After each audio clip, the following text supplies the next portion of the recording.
Welcome, one and all, to the Big Tent. Step right up, step right up. Hey, everybody, it's your boy Vince White here.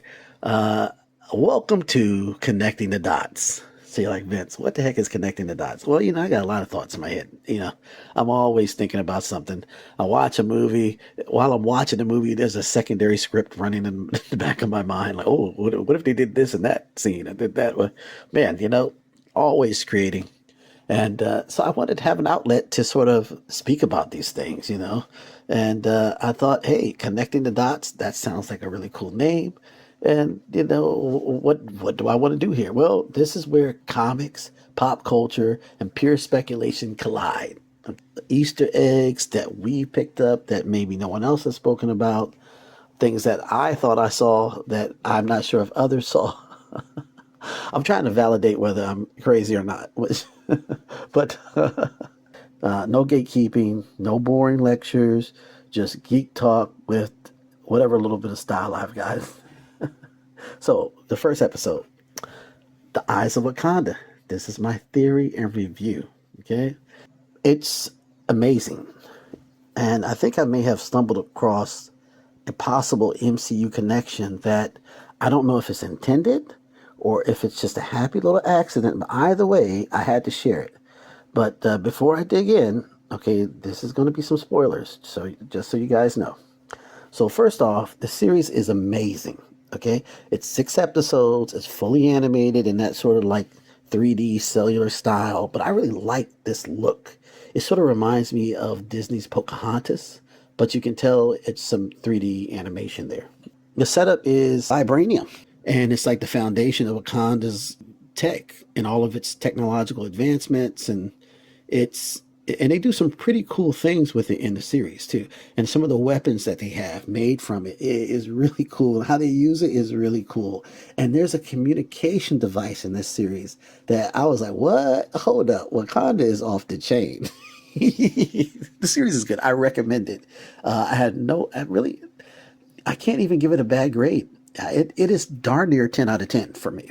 Okay, so for centuries, Wakanda has been sending secret agents into the world to recover vibranium artifacts. Pieces of vibranium that were either stolen, lost, or poached and made its way outside the bounds of Wakanda. And because this metal is sacred, and they know the power that vibranium has and how it can be weaponized, Wakanda is very protective of it. So you follow these agents who go on these missions to track down and retrieve these artifacts. And some of these missions can take years. These guys get planted into societies. Each episode is really unique and different, and it's really cool. There's no limit to the different stories they can tell using this very simple premise. Here's my little observation, though. This is the thing that kind of blew my mind. In the very first episode, we meet a Dora Milaje warrior, and she's on a mission to recover an artifact. During this mission, she loses an eye.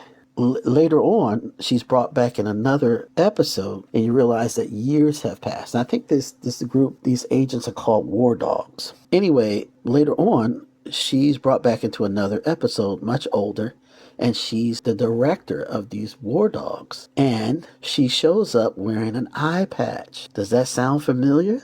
Nick Fury vibes all over the place. She runs covert agents, sends them on secret missions around the world, and she wears an eye patch.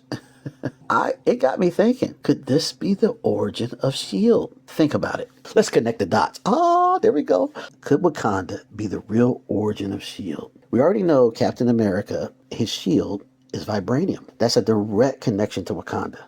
Ding, that's a dot. So what if S.H.I.E.L.D., the one we've seen for decades in the movies and the comics, actually evolved out of Wakanda's war dog spy network? Huh? Maybe over time, right? They influenced the Western intelligence agencies. You know how Wakanda... See, this is the thing. Wakanda's got agents everywhere. You just don't know. That's the whole thing. Look, you remember the, what is that movie with Eddie Murphy? Coming to America? How he was a prince from Africa working at it was not, they didn't call it a McDonald's. They called it a Mac something, right? Like, yeah, there could be a Wakanda agent flipping your fries right now, right? He's on a mission though, because the franchisee owner could own a piece of a Wakandan vibranium, the crown from the first, Black Panther. And he's just working his way to know the owner and so forth. You never know. That's the beauty of this concept. So simple, but man, can you just create stories with it? Just like I did. Coming to America could have been a Wakanda story. Let's put it like that. Right? So what if that was the War Dog Network? It actually evolved into Shield, right? They send out all these agents all over the world. They get inside, all the secret services of different governments, and in the Americas, they influence them enough where they end up helping influence, building out this thing called Shield, right?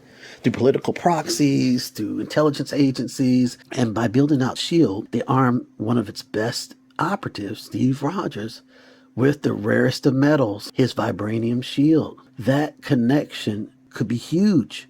And it makes sense. This series sort of opens that thought process up. It got me thinking even more. And my brain goes into overdrive. And Lord knows, don't let me have coffee on top of it. But picture this. 7 of Marvel's top black superheroes, like they end up in the same place somewhere. Some warehouse down by the docks or whatever.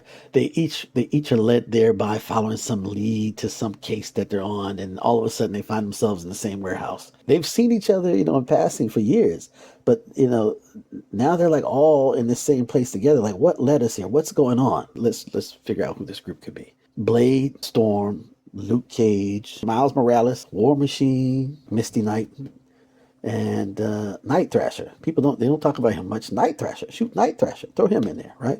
All these guys in this warehouse.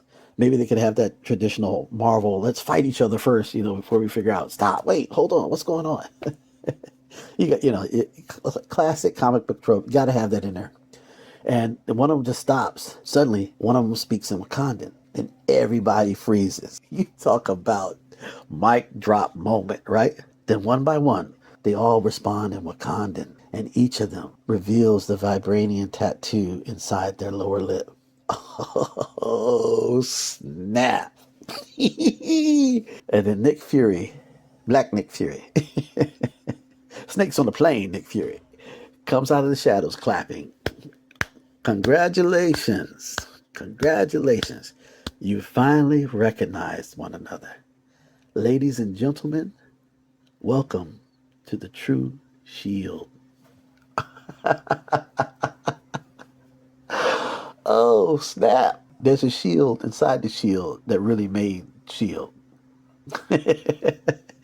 And you find out that, they were all Wakandan agents. Each planet outside, in the outside world at different points in time, like Blade, he could have been ages ago. They planted him here just so he could penetrate the vampire scourge around the world. Maybe his mother was planted here. She was an agent. She got bit. Her son became a daywalker, and when she was, you see what I'm saying? Look, we gotta add this one thing. Like when he was born, she took, even though she might have been dying if you're going by the Blade movie, right? She took a few moments, in the chaos of it all, to scribble some insignia, Wakandan insignia inside his lip. And he's crying, I love you, baby, I love you. Boom.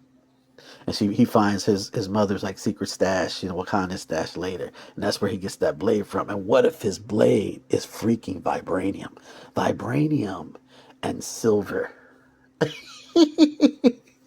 I'm telling you, Wakanda, man, people don't realize Wakanda is the engine for Marvel. It really freaking is.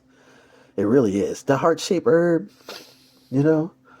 I think all of this super soldier serums, they're really trying to mimic that. And some of them may have even had aspects of that herb, in it. But hey, whole nother storyline. Like I said, just connecting dots here.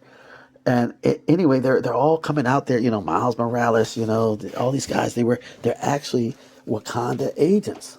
We're just thinking that they were just normal heroes, but they're placed in the world disguised as independent heroes, keeping tabs on powerful assets and protecting Wakanda's influence on the global stage. That would be freaking jaw breaking. Is this possible? Is this possible? Could Wakanda be the driving force behind Shield? And there was this cover done. I think it was an Avengers cover or something like that, where it had the all these black characters, even Blue Marvel was in front. Excuse me, I think it was drawn by Finch, somebody, and it had all these characters. Like, dude, is this the real Avengers? The Wakandan Avengers is the Wakandan Avengers, yo, the Avengers, dude. It's just so freaking amazing that Wakanda could be behind all of this, and because they're one of probably the oldest nation on the planet, right? They have been fighting evils, since its inception. Who are the guys that came to the MCU along the alien group? Is it the Kree or whatever? And the guys that also created the Eternals, like freaking Wakanda. The Wakandas could have been fighting these guys the entire time. Wakanda is the seminal point of the Earth, Marvel 616 Earth, right? They really are the first Shield, the first Avengers, the first heroes. Oh my God. Anyway, when you watch the series, check out the girl with the eye patch. Tell me what you're thinking. You know, Eyes of Wakanda itself, it isn't just beautifully made. It might have just opened the door to a much bigger secret history of the MCU. Was it intentional? Was it a subtle Easter egg? Or am I just reading too much into a woman with an eye patch? I guess time will tell. What do you think? Drop your thoughts in the comments. Let me hear what you're thinking. I love interaction.